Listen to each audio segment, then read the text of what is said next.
বাংলাদেশকে ৪১ রানে হারিয়ে এশিয়া কাপ ২০২৫-এর ফাইনাল নিশ্চিত করেছে ভারত।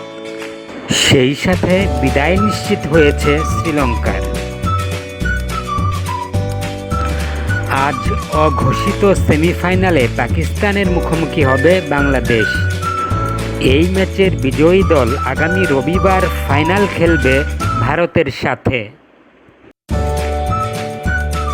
টস হেরে প্রথমে ব্যাট করতে নেমে ভারত নির্ধারিত ২০ ওভারে ৬ উইকেটে তোলে ১৬৮ রান।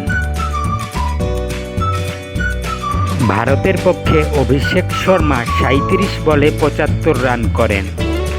এছাড়া হার্দিক পান্ডিয়া ৩৮ এবং শুভমান গিল করেন ২৯ রান। বাংলাদেশের পক্ষে রিশাদ হোসেন ২টি, তানজিম হাসান সাকিব, মুস্তাফিজুর রহমান এবং মোহাম্মদ সাইফুদ্দিন ১টি করে উইকেট লাভ করেন। জয়ের জন্য ১৬৯ রানের টার্গেটে ব্যাট করতে নেমে বাংলাদেশ ৩ বল বাকি থাকতে ১২৭ রানে অল আউট হয়ে যায়।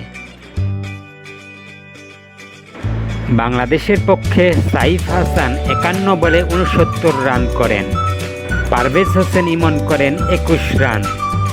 এছাড়া আর কোনো ব্যাটার ২ অঙ্কের কোঠা স্পর্শ করতে পারেনি। ভারতের পক্ষে কুলদীপ যাদব ৩টি, জাসপ্রীত বুমরা এবং বরুণ চক্রবর্তী ২টি করে, তিলক বর্মা এবং অক্ষর প্যাটেল ১টি করে উইকেট লাভ করেন। অভিষেক শর্মা তার ৭৫ রানের জন্য টানা দ্বিতীয় ম্যাচে ম্যান অফ দ্য ম্যাচ নির্বাচিত হন।